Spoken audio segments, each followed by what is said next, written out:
अस्सलामु अलैकुम नाजरीन, आप देख रहे हैं पैगाम औलिया चैनल।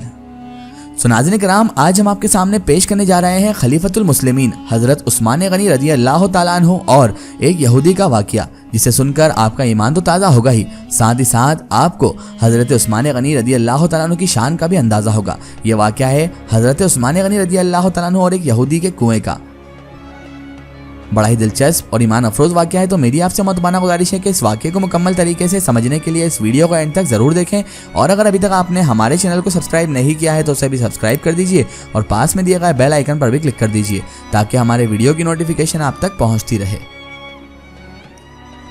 नाज़रीन कराम, सऊदी अरब के एक बैंक में खलीफा सोम हज़रत उस्मान बिन अफ़्फ़ान रज़ी अल्लाह ताला अन्हु का आज भी करंट अकाउंट है। ये जानकर आपको बड़ी हैरत होगी कि मदीना मुनव्वरा की म्युनिसिपैलिटी में सैयदना उस्मान बिन अफ़्फ़ान रज़ी अल्लाह ताला अन्हु के नाम पर बाकायदा जायदाद रजिस्ट्रेड है और आज भी हज़रत उस्मान गनी रज़ी अल्लाह ताला अन्हु के नाम पर बिजली और पानी का बिल आता है। नबूवत के 13वें साल में जब हिजरत करके मुसलमान मदीना मुनव्वरा पहुँचे तो वहां पर पानी के पीने की बहुत ज्यादा किल्लत थी। मदीना मुनव्वरा में एक यहूदी के पास कुआं था जो मुसलमानों को पानी बड़े महंगे दाम में फरोख्त किया करता था।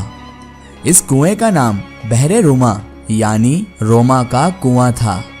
वहां उन हालातों से परेशान होकर मुसलमानों ने प्यारे आका रसूलुल्लाह सल्लल्लाहु ताला अलैहि वसल्लम से शिकायत की और आप सल्लल्लाहु ताला अलैहि वसल्लम को अपनी परेशानी से आगाह किया। अल्लाह के नबी हज़रत मोहम्मद मुस्तफ़ा सल्लल्लाहु ताला अलैहि वसल्लम ने फरमाया, कौन है जो ये कुआं खरीदेगा और मुसलमानों के लिए वक्फ करेगा? ऐसा करने पर अल्लाह तबारक व ताला उस वक्फ करने वाले शख्स को जन्नत में चश्मा अता करेगा। तो हज़रत उस्मान बिन अफ़्फ़ान रज़ी अल्लाह ताला अन्हु उस यहूदी के पास गए और उस यहूदी से कुआं खरीदने की ख्वाहिश का इजहार कर दिया। कुआं क्योंकि मुनाफा बख्श आमदनी का जरिया था, इसलिए उस यहूदी शख्स ने उसे बेचने से, उसे फरोख्त करने से साफ साफ इनकार कर दिया। तो हज़रत उस्मान गनी रज़ी अल्लाह ताला अन्हु ने से ये तदबीर की और यहूदी से कहा कि पूरा कुआं ना सही, तुम आधा कुआं मुझे फरोख्त कर दो। आधा कुआं फरोख्त करने पर एक दिन कुएं का पानी तुम्हारा होगा और एक दिन कुएं का पानी मेरा होगा।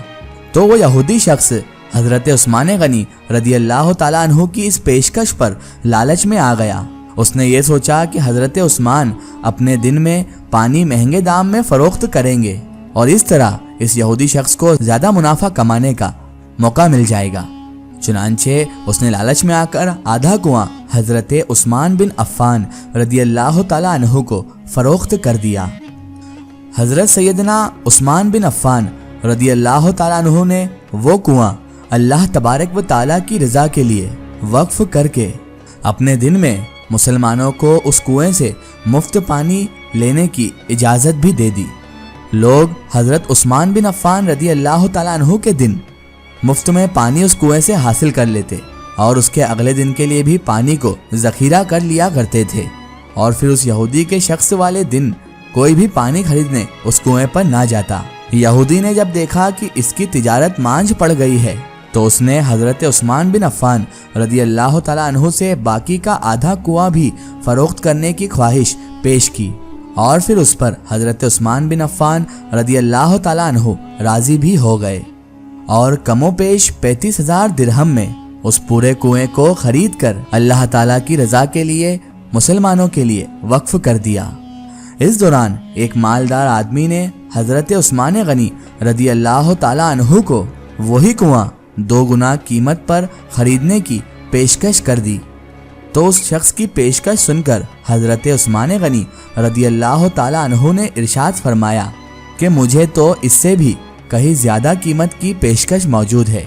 तो वो मालदार शख्स कहने लगा कि मैं आपको 3 गुना कीमत दूंगा।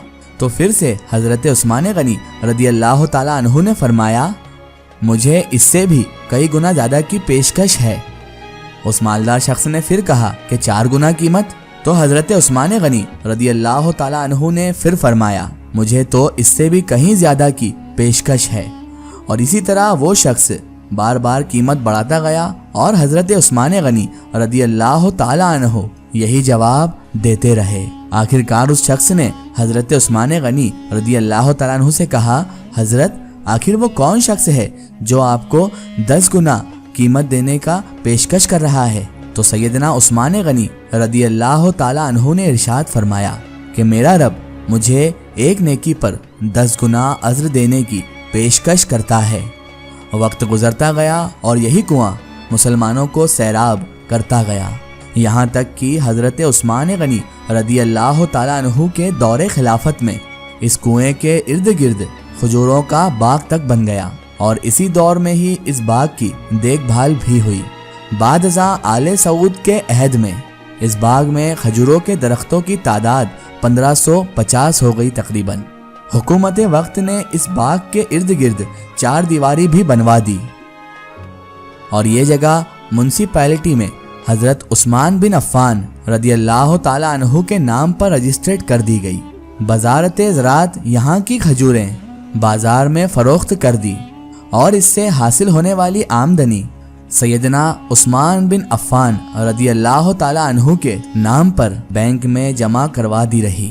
چلتے چلتے اس اکاؤنٹ میں اتنی رقم جمع ہو گئی کہ مدینہ منورہ کے مرکزی علاقے میں اس باغ کی آمدنی سے ایک کشادہ پلاٹ لیا گیا، جہاں فندق عثمان بن عفان رضی اللہ تعالیٰ عنہ سے نام سے ایک رہائشی ہوٹل تعمیر کیا جانے لگا۔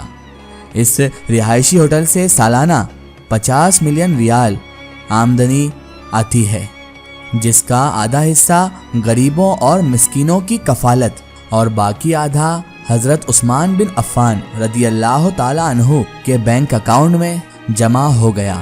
ذوالنورین سیدنا عثمان بن عفان رضی اللہ تعالی عنہ کے اس عمل سے اور خلوص سے نیت کو اللہ رب العزت نے اپنی بارگاہ میں ایسے قبول فرمایا اور اس میں اتنی زیادہ برکت عطا فرمائی کہ قیامت تک آپ حضرت عثمان غنی رضی اللہ تعالیٰ عنہ کے لیے صدقہ جاریہ بنا دیا۔ ناظرین کرام، یہی وہ لوگ ہیں جن کی جان و مال اللہ تبارک و تعالیٰ نے جنت کے لیے خرید لیے، اپنی جنت کے بدلے خرید لیے۔ ناظرین کرام، یہی وہ لوگ ہیں جنہوں نے اللہ تبارک و تعالیٰ کے ساتھ تجارت کی، جنہوں نے اللہ تبارک و تعالیٰ کی رضا کے لیے اتنے بڑے بڑے کام کیے، اور اللہ تبارک و تعالیٰ نے انہیں اتنا بڑا اجر دیا۔ واقعی اللہ والوں کی شان بڑی اعلیٰ ہوتی ہے۔ ایک ضروری اطلاع، اگر آپ بھی کسی بزرگ یا اولیاء اللہ کا واقعہ ہمارے چینل سے شیئر کروانا چاہتے ہیں، اور آپ چاہتے ہیں کہ ہم ان بزرگ کا واقعہ، کرامات یا کوئی معلومات پیش کریں، تو آپ ہمیں کمنٹ میں ان کے بارے میں بتا سکتے ہیں، اور ہمارے فیس بک پیج پر آپ ہم سے کانٹیکٹ بھی کر سکتے ہیں۔ فیس بک پیج پیغام اولیاء کو لائک کریں اور اس پر ہم سے جڑیں۔ آخر میں اللہ تبارک و تعالیٰ سے یہی دعا ہے کہ اللہ تعالیٰ رسول خدا صلی اللہ تعالیٰ علیہ وآلہ وسلم کے صدقے طفیل ہمیں تمام انبیاء کرام، تمام اولیاء کرام اور تمام صحابہ کرام سے محبت کرنے کی اور ان کا ادب و تعظیم کرنے کی توفیق عطا فرمائے، اور ہمیں ہر برے کام، ہر برے اعمال سے ہمیشہ بچائے رکھے، اور صراط المستقیم کی راہ پر چلنے کی توفیق عطا فرمائے، آمین یا رب العالمین۔ سو ناظرین، آپ کو یہ ویڈیو کیسی لگی ہمیں کمنٹ میں ضرور بتائیں، اور ہمارے چینل کو سبسکرائب کرنا نہ بھولیں۔ اس ویڈیو کو زیادہ سے زیادہ شیئر کریں اور اسے تمام اولیاء کرام کے چاہنے والوں تک ضرور پہنچائیں۔ سو پھر حاضر ہوتے ہیں آپ کے لیے ایک اور بہترین ویڈیو کے ساتھ، تب تک کے لیے خدا حافظ، السلام علیکم۔